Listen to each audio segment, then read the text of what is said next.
Good afternoon, President Okito. Thank you. Good afternoon. Good afternoon. It's a pleasure to have you here. I have a few questions to ask you. Yes. Regarding what is happening in the country of Congo right now. Yeah. Based on the negotiation that happened between the Congolese government and M23. What I want to know is, from the Congolese people, what is your plan of action to what is going on right now in the country, regarding also the refugees that had fled from Rwanda during the genocide period and have now been living in the DRC who don't have an identity as Congolese yet. What is the approach to the solution towards this? First of all, I want to say thank you so much for that very important question. Let's clarify things how they work in our government. I think we know what is happening. Our country is ever better. We're speaking now more than 70,000 Congolese being killed recently for a very unnecessary war. Let me remind you of one thing. I think there was a genocide in Rwanda that everybody knows. We condemn this. But at that genocide, Congo played a massive role to protect more than 5 million Rwandese who come to our country to seek protection. The outcome of that becoming negative because of Paul Kagame is using them, accusing our country of protecting genocide. In the other way around, Paul Kagame should recognize the value of human rights and how to protect people who are seeking protection. Those people left Rwanda, they come to another country. They have the right to stay in Congo, and it's only Congo who's going to take the decision to deport those people back or work with Rwanda to see if they need procedure to send them back. But that have to take into consideration the safety have to be taken as number one. Have we seen the outcome? Paul Kagame is not ready to resolve that. But I think that issue becoming clearer. The only way we're going to resolve that with what happened most recently in the United States, in which we do appreciate, to find a way forward as a solution from this unnecessary war. Jordan, you were aware that those people being killed should be protected. We wasted our country money, times, and the different resources with unnecessary war. Tshisekedi missed the time to identify who was fighting for what and who he was fighting against. The main issue we can see here, the people what they are fighting with, they were Rwandese army. And that should be the main issue. And we have a documentation, we have evidence from United Nations with different credible sources. And Rwandese army, they're not finished now. Rwandese army were in the center of killing Congolese. That was breaching the sovereignty of our country. Now, we have a play massive role to find a way forward in a peaceful agreement, which the United States has played that role. I do appreciate it. And I think we should work. As I said on the agreement itself, is a peace agreement. Under the peace agreement, there's a process in which they are waiting on the draft of the agreement. The draft of the agreement is waiting from both sides. And it's very important that Congo work hard for that draft. Because that draft will bring back Rwanda in a position to recognize the value of our country. And the solution for this issue, we have to see them into different dimensions. Number one, they have to be a national issue. And then number two, we have to do a regional issue. The regional issue, we have to see refugee Congolese in the border country, those in Rwanda, Burundi, Uganda. Our country have to play a massive role to identify those people to seek the safety of the time. But those people in our country who are not willing to go back into their country, like those FDLR, Rwandese, they don't want to go back. Because of Paul Kagame, instead of accepting these people back, is targeting, is killing. In a way that we have a miss. We see foreign secretary for Congolese. My question to you now, is how should the Congolese people feel in this very moment? Can the Congolese people feel safe in where they are right now about what's going on in the country? We can understand that there's a lot that's happening right now. You cannot talk about safety when the principle. We still on a principle. The agreement at the moment is good. The peace agreement is under principle. The meaning here, they have to work out on how they're going to solve. The both sides have to bring down all different recommendations. And those recommendations have to be looked at carefully by the United States, and there have to be some approval. I believe some of them will be not accepted, depending how they're going to put them on board. Okay. On that issue, we're still on the process. And that process has to be done quickly. But I don't know how people understand. They understand.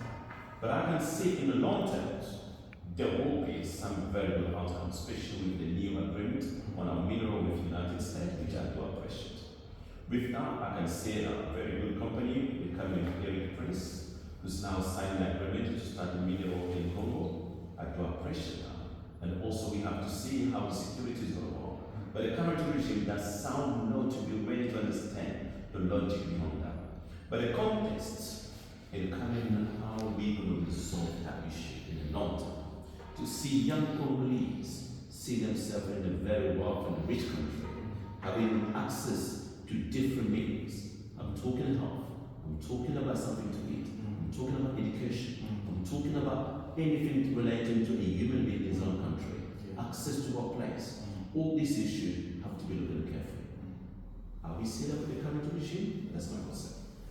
We don't clearly see that with the current regime. And for the people that are watching now, I would love them to have to go and look at the interview Mo did recently on LBC, which I followed as well. And I just want to know from your perspective, do you feel that your message came across clearly? And do you feel that, how do you feel that people receive that after hearing from you in such a long time, they hear from you in LBC and you expressed a lot of truth that you've already shared with us here now, and based on what you know what's happening in the country. If you can elaborate a little bit on that, Well, the good thing here, we have to make sure that Congolese. How has that brought us? I get your question. I think what I'm trying to speak here is the main issue in our country at the moment, speaking, our people don't have access to any different media that they can follow and know what is happening. Language is already a problem. Not many Congolese people speak French, and we're going to speak about English, it's going to be more difficult for them. Now, this, for example, talking now is going to be free number, very small number of Congolese people follow. We targeting the international community who are more likely to have interest in Congo. But we have to make it clear to people, Congolese, they are very special people. Our country is extremely rich, and we believe this is the right time that anyone who wants to invest in Congo to start believing in the value that Congo can offer, not only for the project, but only also for Congolese people. That's something we have to think about. But going back to your question, is there any way we can do for Congolese people to believe that it's change, or they can listen to what we're talking, they can have access to the way we feel that things can be done? We're working on that. And I believe there's a lot of work to be done. It's still not very simple in a way that the current regime does not accept the freedom. You can see what is happening also recently, stopping the political party from operating in their own country because some members of that political parties, they have shown different vision or possibly have breached some rule of the country. That's not how things work. It's telling the country does not have a freedom. And when there's no freedom, it's better for Congolese people to seek protection wherever they are. And I'm calling the international community to protect Congolese people wherever they are. Those Congolese, they have to be protected. There's no country there. Because some criminal leaders there, they don't know the value of freedom. They don't know how to protect young Congolese people. People in their own country, they have been stopped to express themselves. If you belong to Pprd, which is a political party which I don't believe their agenda, but they have freedom, they have the right to speak. They are Congolese. You can't stop them because some member of that political party has breached the rules. That's not how things go. And this brings me right back to the question that I had just before about how Congolese people that are in exile, that are seeking freedom and protection, how safe can they feel right now in terms of, even here locally in the UK, the Congolese community that is engaging with the Congolese support group and being there, how safe can they feel right now standing behind the banner against the regime that's going on in the Congo and opposing it all the time, and making sure that the international community is aware and knows about these things so action can be taken? Let me say this, Jordan. I think I can look your question with a lot of passion. I can tell how you feel about people really very good for that. It's good leadership, especially in the young generation. You feel about people. In this country, there's a value, and also this country recognizes people who are seeking protection. Many Congolese come here for many generations, and this country has recognized them. Is it clear that the current regime is no regime that Congolese can go back?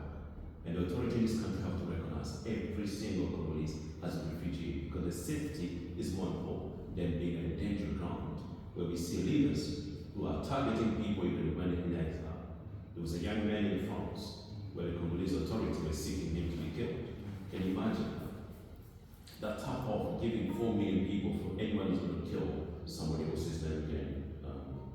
The journalist from Congo is in Paris.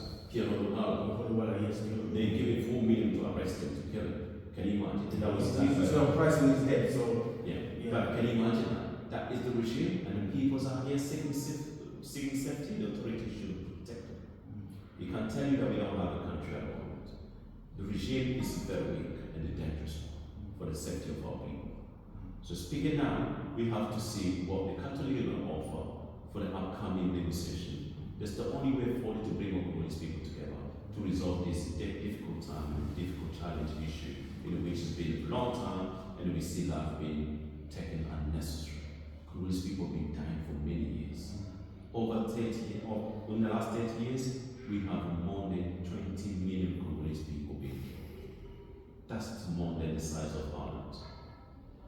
Those people should be protected. And I know how painful that is. We talking, we are Congolese. We know how we feel about this. And we know how this has affected our family, our community, and the thing we do every day. But there's a way to believe in that. We have to walk in a country where there's a freedom, have a chance to have the value of education, access a different way of getting to integrate into the society you've been given a chance to live. Everywhere Congolese people are here. I recommend them not to waste that time. And in the name of Congolese support group and the exile government, I believe it is still our time for young people, young Congolese to stand and to recognize one thing. One day we have to go back in our country and have all the good talents and the expertise that we have learned from a different country to build our country and to give really the value of our country. Thank you very much. Thank you so much.